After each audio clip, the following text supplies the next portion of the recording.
قال الله تعالى في محكم کتابه قد افلح من زکاها۔ اللہ کی ذات نے انسان کو شرف انسانیت دیا ہے، لیکن یہ شرف انسانیت محنت سے انسان کو حاصل ہو سکتا ہے، بغیر محنت سے، بغیر کوشش کے یہ شرف انسانیت حاصل نہیں ہوتا۔ فطرتاً اللہ کی ذات نے انسان کو اسلام پر ہی پیدا کیا ہے۔ اللہ نے انسان کی فطرت میں توحید رکھی ہے، اللہ نے انسان کے اندر جذبہ توحید رکھ دیا ہے، کیونکہ یہ وہ اللہ کا وعدہ ہے جو ہم نے عالم ذر میں کیا ہے۔ یعنی عالم ذر اس دنیا میں آنے سے پہلے بھی قرآن مجید میں بھی اس کا حوالہ ہے کہ اللہ کی ذات نے تمام مخلوقات سے عالم ذر میں، یعنی اس زمانے سے پہلے اللہ نے ایک وعدہ لیا ہے۔ وہ وعدہ کیا ہے کہ بتاؤ تمہارا رب کون ہے؟ تو اس وقت عالم ذر میں جو ہے سب نے یہ وعدہ جو ہے وہ دہرایا ہے اور وعدہ کیا ہے اور بتایا ہے، اقرار کیا ہے۔ وہ کیا اقرار ہے؟ کہ ہمارا رب اللہ ہے۔ یہ وہ وعدہ ہے جو اللہ نے اس دنیا میں جو بھی پیدا ہوا ہے یا جس نے پیدا ہونا ہے، یہ سارے سلسلے جب تک چلنے ہیں قیامت تک، جس نے بھی آنا ہے، اللہ نے سب کو حاضر کر کے یہ وعدہ اس سے لیا ہے کہ تمہارا رب کون ہے؟ اللہ۔ اللہ کے علاوہ کوئی رب نہیں ہے۔ یہ ہم نے عالم ارواح میں عالم ذر کہیں یا عالم ارواح کہیں تو اس میں یہ اللہ کی ذات کو وعدہ دیا ہے۔ اور میں کبھی سوچتا ہوں کہ جو سوال کیا گیا ہے وہ یہ ہے کہ تمہارا رب کون ہے؟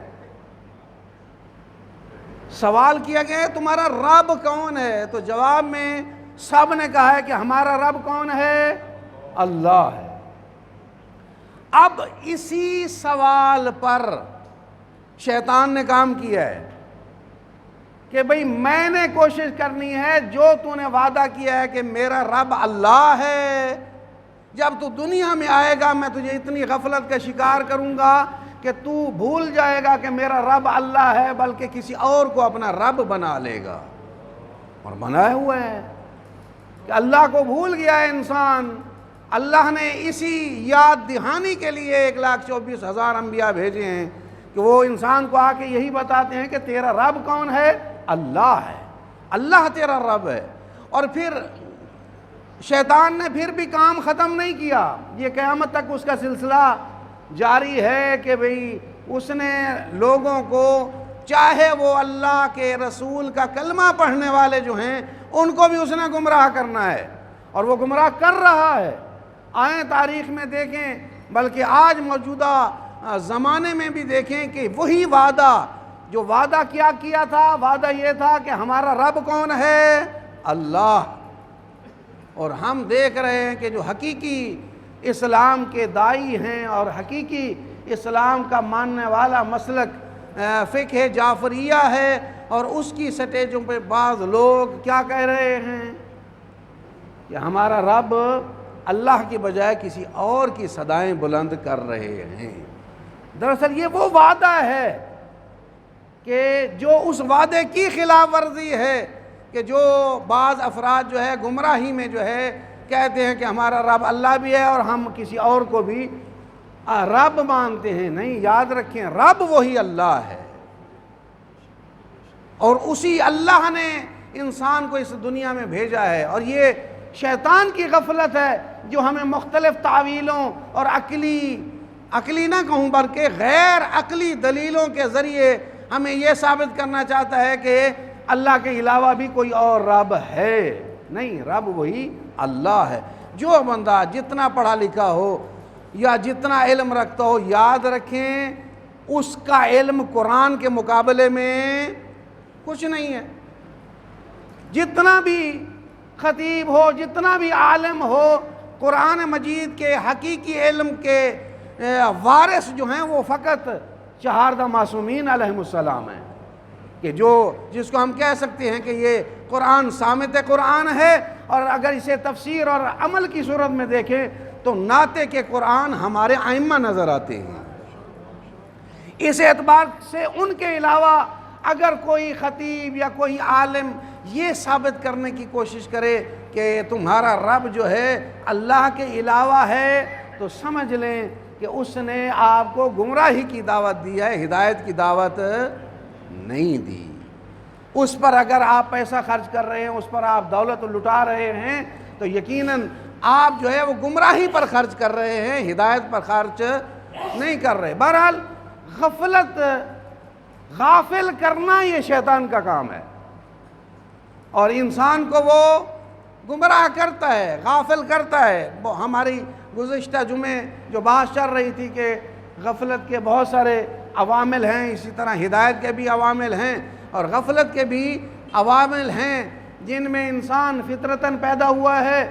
اگر والدین جو ہیں کافر ہیں، یہودی ہیں یا غیر مسلم ہیں، تو وہی انسان جو ہے اس پر غفلت کا پردہ آ جاتا ہے، جو کچھ وہ سکھاتے ہیں اس پر عمل کرتا ہے۔ اس پر بھی بات کریں گے انشاءاللہ تفصیلی۔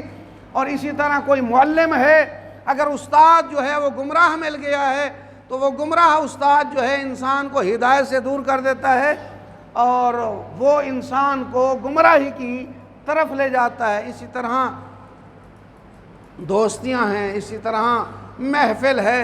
بہرحال جو ہماری بات چل رہی تھی معلم کے اعتبار سے، کہ اگر معلم گمراہ بھی ہے اور معلم ہدایت دینے والا بھی ہے۔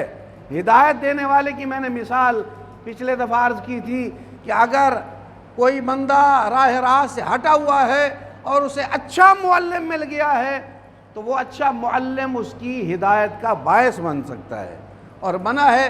تاریخ میں میں نے حوالہ دیا تھا، جس کا حوالہ دیا تھا کل تفصیلی عرض کیا تھا، یعنی گزشتہ جمعے۔ وہ کون تھا؟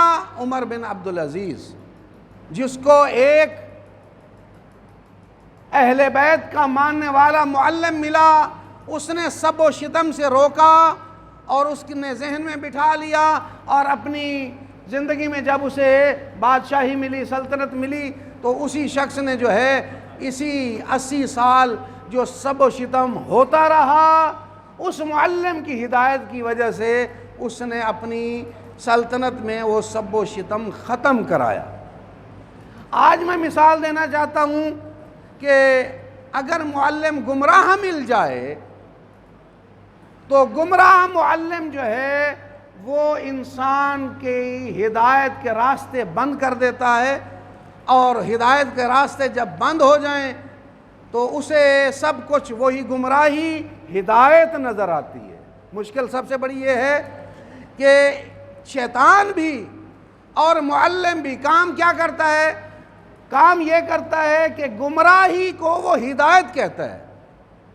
شیطان بھی کبھی یہ نہیں کہے گا آپ کو کہ میں آپ کو گمراہ کر رہا ہوں، نہیں۔ شیطان کا کام یہ ہے کہ اگر وہ مسلمانوں کو گمراہ کرے گا تو کبھی یہ نہیں کہے گا کہ اے مسلمان میں تجھے گمراہ کر رہا ہوں، گمراہ ہو جا، نہیں، بلکہ وہ کہے گا کہ اے مسلمان تو سچا مسلمان ہے، یہ میں تیری ہدایت کر رہا ہوں، لہٰذا اس ہدایت کو اپنا لے اور تو جو ہے ہدایت پا جائے گا اور جنت پا جائے گا۔ یہ کبھی نہیں کہے گا کہ وہ جہنم کی طرف جا رہا ہے، نہیں۔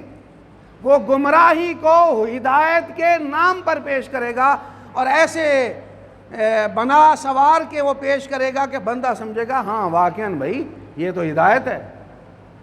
اس کی آج کل مثال اپنے پاکستان میں دیکھیں، تھوڑی سی پاکستان کی تاریخ آپ دیکھیں تو آپ کو پاکستان میں جو دہشت گردی نظر آ رہی ہے، پاکستان میں جو بم دھماکے نظر آ رہے ہیں، پاکستان میں جو نفرت اور شدت، جذبات کی شدت کا جو ہے وہ اظہار نظر آ رہا ہے، اس کے پیچھے بھی ایک بہت بڑی گمراہی ہے جس پر کام کیا گیا ہے کچھ عرصہ، اور اس عرصے کا نتیجہ جو ہے ہم شیعوں نے دیکھا ہے، اور پھر آج کل جو ہے وہ پورا پاکستان دیکھ رہا ہے۔ ہم نے شیعوں نے کیا دیکھا ہے؟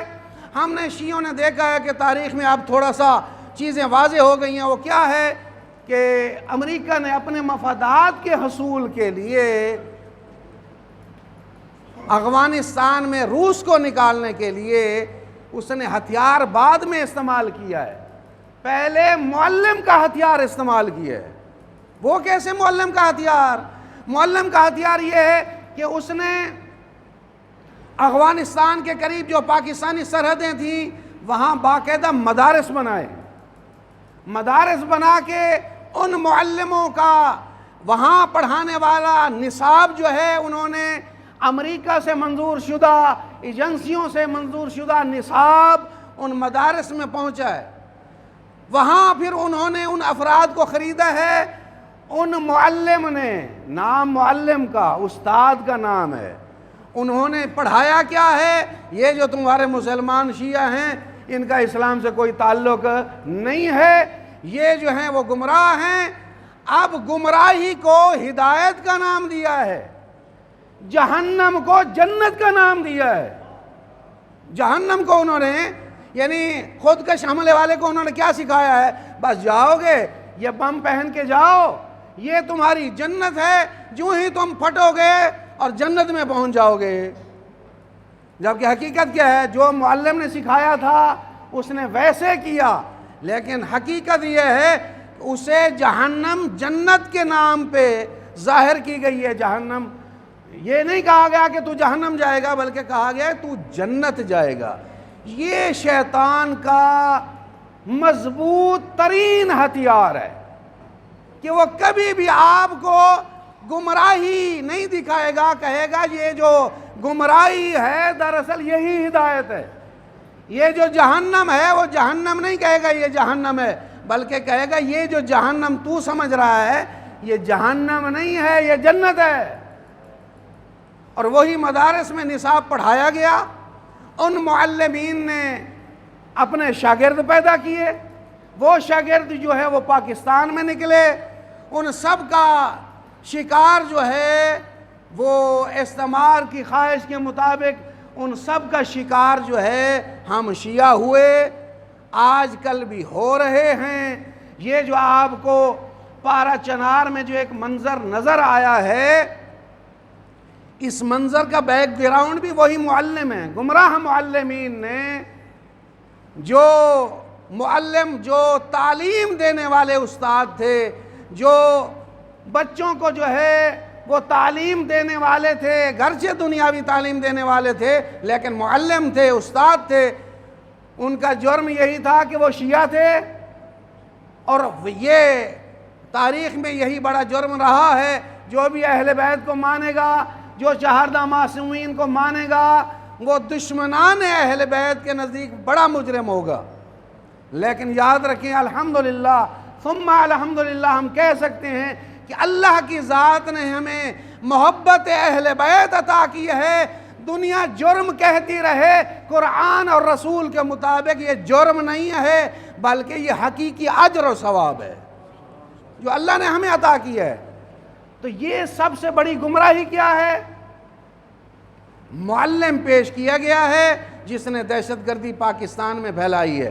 آج آپ دیکھ رہے ہیں دہشت گردی سے بڑھ کے جو آپ کو پاکستان میں تشدد نظر آ رہا ہے، پاکستان میں غیر معقول جذبات نظر آ رہے ہیں، پاکستان میں نفرت کا ماحول نظر آ رہا ہے، اس کی وجہ ان پاکستان کے حکمران اس میں شریک ہیں جنہوں نے پاکستان میں دہشت گردی کو اپنے مقاصد کے لیے پھیلانے میں رکاوٹ نہیں بنے بلکہ انہوں نے تائید کی ہے۔ یہ آج کل بھی یہی ہے، آج وہ اسی کا خمیازہ خود حکمران بھی جو ہے وہ برداشت کر رہے ہیں۔ تو کہنے کا مقصد یہ ہے کہ سب سے بڑی غفلت یہی ہے کہ گمراہی کو ہدایت کے نام پہ معلم پیش کرتے ہیں۔ اگر معلم حقیقی حضرت محمد مصطفیٰ صلی اللہ علیہ وآلہ وسلم کی تعلیمات کو سامنے رکھا جاتا، قرآن اور اہل بیت اور احادیث کو سامنے رکھا جاتا، تو یہ نفرتیں بھی نہ ہوتی، یہ دہشت گردی بھی نہ ہوتی، مسلمان ایک ہوتے۔ تو جب مسلمان ایک ہو جاتے تو یقیناً اس دنیا پر حکمرانی اسلام کی ہوتی۔ آج دنیا میں حکمرانی غیر مسلم کی اس وجہ سے ہے کہ ہم آپس میں مسلمان ایک دوسرے سے نفرت کرتے ہیں، اور یہ اسی نفرت کی وجہ سے دشمن ہم پر جو ہے حکمرانی کر رہا ہے۔ اللہ سے دعا ہے کہ اللہ اہل بیت کے صدقے ہمیں گمراہی اور ہدایت کے درمیان اللہ فرق عطا فرمائے، اور اس فرق کے ذریعے تمام مسلمانوں میں اتحاد اور اتفاق نصیب فرمائے، اور غیر ضروری جذبات اور انتشار اور تشدد سے ہمارے ملک کو پاک فرمائے۔ بسم اللہ الرحمن الرحیم۔ والعصر ان الانسان لفی خسر الا الذین آمنوا وعملوا الصالحات وتواصوا بالحق وتواصوا بالصبر۔